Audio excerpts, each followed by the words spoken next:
ओमनगर नामक गांव में राजा अपने सभी गांव वालों को बुलाकर बैठक करता है।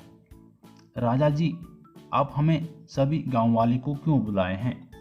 हाँ, मैं तुम सब गांव वाले को इसलिए बुलाया हूँ कि तुम सब गांव वाले लोग कुछ दिन के लिए इस गांव से छोड़ दो। राजा साहब, आप ये क्या बोल रहे हैं? हम सब गांव छोड़ दें? हाँ, तुम सब ने ठीक ही सुना। आज से ही तुम सब गांव वाले लोग इस गांव से चले जाओ। राजा साहब, हम गांव वाले पर रहम करें। हम इस गांव को छोड़कर कहाँ जाएं? वो मैं नहीं जानता, पर तुम सब को मेरी बात सुनना होगा, और अगर मेरी बात कोई नहीं सुनेगा तो वो मारा जाएगा। गांव वाले लोग राजा की बातों से बहुत डर जाते हैं। राजा ये बात बोलकर वहां अपना महल की ओर चल पड़ता है, पर गांव वाले लोग बहुत ही परेशान हो जाते हैं। उस गांव वाले लोग ने वो गांव छोड़कर वो सामने वाले जंगल में अपना अपना झोपड़ी बना लेते हैं। पर उस जंगल में एक परी घूम रही थी। अरे, ये घर कहाँ से आ गया? यहाँ कब से इंसान रहने लगे? जरूर इन लोगों के साथ कोई गलत हुआ होगा। ये तो मैं पता लगा के रहूंगी।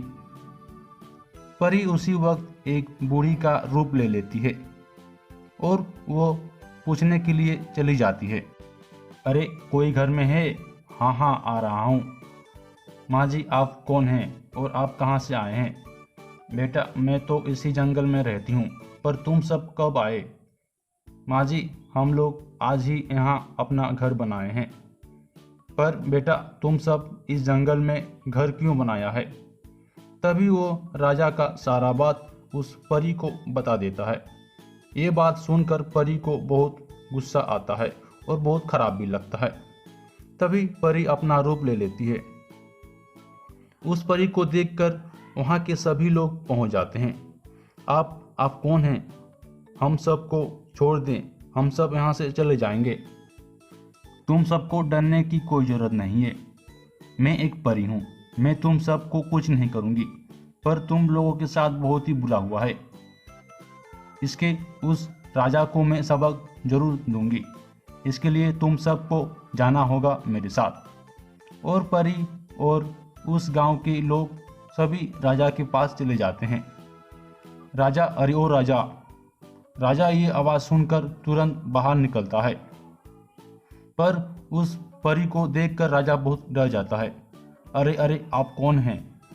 मैं कोई भी हूँ राजा, पर तुमने जो इस गांव वाले के साथ किया है वो बहुत गलत किया है। आप मुझे माफ़ कर दें।